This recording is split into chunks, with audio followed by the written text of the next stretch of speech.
Welcome to the best 5-minute wine podcast with Forrest Kelly. It's time for a bonus episode. Hey, I figured sometimes if you want to get to a winery, you have to travel. So let's talk travel with the smart Travelista. The best 5-minute wine podcast.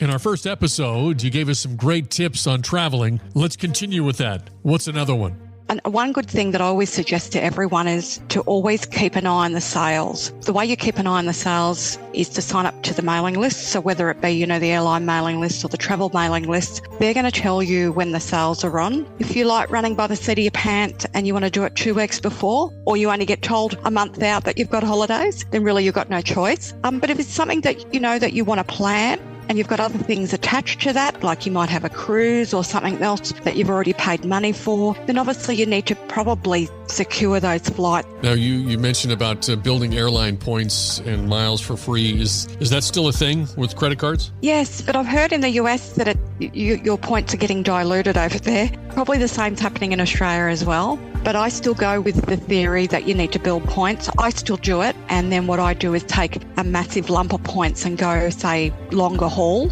So yes, I still build the point. I know after the pandemic, things have changed as far as travel, but I still think building the airline miles is still a really good strategy. It's a good cost saving too. So I want to go business class from Melbourne to London. If I pay that in money, that's quite a few $1,000s. If I do that in points, all I'm paying for are the airline taxes. So that's a dramatic saving. Oh yeah, I could see where that would be a dramatic savings. Just as a point of reference, how many countries have you been to?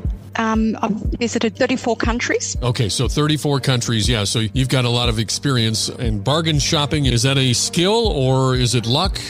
I think it's definitely a skill. It can be a little bit of luck as well. I think, again, what you've got to do is, say you're in a market, the same thing's going to be sold in probably 10 or 12 different places. It's about scoping out everyone's price. So someone might say 500 baht. You might go somewhere else and they'll say 750 baht. And so what you do is you just ask all these people. And if it's something that you actually want, you go, okay, the average out of all these people, they've all told me different costs, is going to be X amount. And then what you do is you offer half, which is quite shocking to them. And they'll go, no. But I think with any negotiation, start really low and then you've got more room to move. But it's just about the research. So anything about travel is research. So before you travel, to get the best out of your trip, you do a little bit of research. Would be the same when you're on the spot bargain shopping. Oh, I love bargain shopping at the markets and the different street vendors, and I've got no problem being the good guy and the bad guy at the same time. One of the problems that I have when I'm traveling is I get too adventurous, and sometimes I end up getting sick. So do you have any tips on staying healthy when you're traveling? So do a bit of research before you go. Are you going to a developed or, not so developed country? You're probably sometimes going to need to get vaccinations and you need to do them probably a few months beforehand. So a lot of them are like 6 weeks before that you've got to get the vaccines. Another thing I would do is just really be mindful about your hygiene. So, and I talk about this in one of the books that I've got about health and safety, but it's really about, one, can you drink the water there? So some places are really good and you can drink the water, but if you can't, then you need to definitely get bottled water. But also just be mindful when you're in the shower. Sometimes when we're in the shower and we're, singing in the shower, we open our mouth and the water can get in our mouth.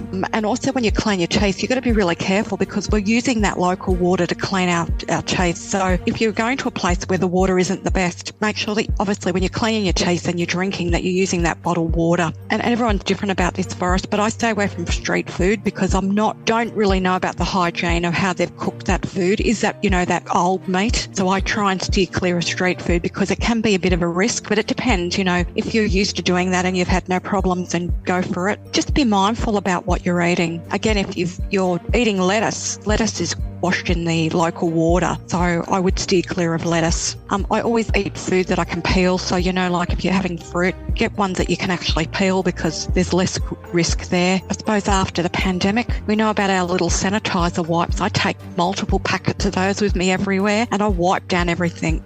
Okay, I've written down those notes, and next time I travel, use those health safety tips. Out of the 34 countries that you've traveled to, which one is your favorite? Look, I'd have to say there's two winners. Probably the most recent one that I've just come back from, French Polynesia. My God, so mind-blowing and so beautiful. I recommend anyone to go there. But my ultimate favourite's got to be... Gotta be what? Well, we'll find out in our next conversation with Linda King, the Smart Travelista. The best 5-minute one podcast. Don't forget my favorite part. Please like and follow. Oh.